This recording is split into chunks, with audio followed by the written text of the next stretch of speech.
Okay, so Alan, this is a pretty interesting place you have here, Boogie Woogie Museum, which is what you had tried to raise money for, I guess a year ago at your first Boogie Woogie Fest, Yeah. and apparently it was successful. Yep, we got our funds to put on that festival, and then we opened this museum in November of last year. We believe it's the first permanent display dedicated to Boogie Woogie music history, and it's here in the birthplace where it ought to be. And this is one room, and we hope to expand it to many more rooms and then more artifacts, because we want a world-class museum to celebrate what really happened here and get people to know it. Yes, and of course, probably here behind you, we are at the Marshall Depot, which is of course on the tracks. Yep. And the museum is in here, the railroad museum. Yes. And that's what, second floor, first floor? Correct. Second floor, wonderful railroad history. The TMP Railroad set up their shops here, and that relates to the Boogie Woogie history because it was those workers building out those rails that came up with Boogie Woogie music, and they actually set up a shop here to make locomotives and rail cars. And the railroad was built out from this area, Texas and Pacific, so that name of the company tells it all. And as was Boogie Woogie music. Correct. The workers worked hard during the day, and they wanted to kick back, do a little dancing. They gave them a piano, and they came up with dance-inspiring rhythmic bass figures, and that ended up inspiring rock and roll and influenced so many modern genres of music. Yeah, and it's kind of based on the rhythm of the railroad. Yeah. Yep. Yep. Those replicating bass figures mimic the percussion of the two turns of the locomotive steam engine, and that was the background, and it turned out when you feel on your foot tapping, that's probably Boogie Woogie. So, when people come to this museum, what kind of things will they see? Well, we try to tell the history, it started where it started in the railroad camps, and then and how it's simple in a way, but given a piano, not taught how to play it classically, and wanting music to kick your feet up and dance and release some steam, hey, they came up with dance music. And it's sort of, wow, you look at a picture of the workers in the field and the barrel houses, and that all kind of comes together, because we're talking 1870s. And from this origins, we want to talk about what it influenced, which really is rock and roll and all other forms of music. So we tell a little story of where it started and how it spread both geographically and across music genres. And then we want to bring it home with some local stories, people that were from East Texas.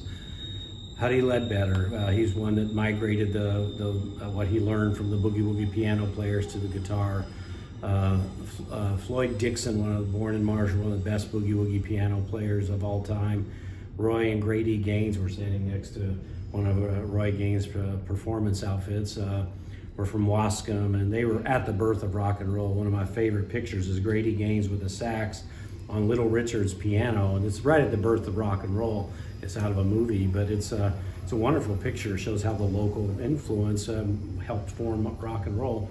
And then David Alexander Elam, also known as Omar Sharif, was from Marshall, and he was our kind of our Boogie Woogie spokesman for a while. He had a tragic passing, but he was so talented, and many of his artifacts are here because he spent time in Marshall in his later days. So we just want to tell the story, where it started, what it influenced, and bring it home with some stories of people that are from this area. So it took about 70 years from the birth of Boogie Woogie to the birth of rock and roll.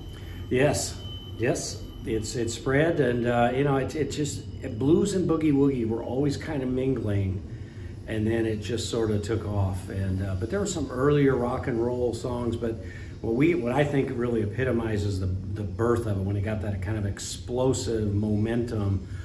Jerry Lee Lewis, Little Richard, Elvis, Fats Domino, Chuck Berry, all those guys were Boogie Woogie players.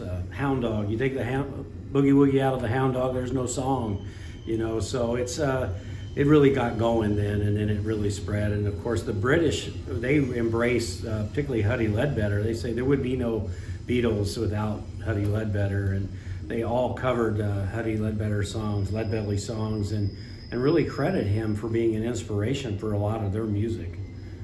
That's just great. And it's so the museum's set up. You can come on up, check it out. But you guys are hoping to expand. Yes. As well, right? Yeah, we're looking for more artifacts. We're telling a story that goes back, 170 some years. So it goes back to the 1870s. So we're we're looking for artifacts that will kind of tell that story. And as soon as we build out the artifact plan, then we're going to open this. We have a second room right next to this one. So, All right, good deal. Yeah. Anything you'd like to add? no, just support the history, you know, and take a little time to learn it, because people in our area should all understand what came out of this, because it really did birth rock and roll and influence so much modern music.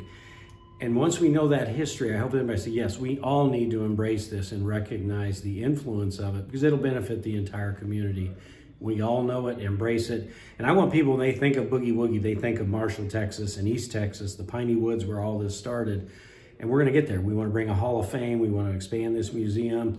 We want education. We wanna teach people the history. We wanna teach people the art form of Boogie Woogie. And those are all elements of the mission of Boogie Woogie Marshall. All right, thanks a lot, Alan.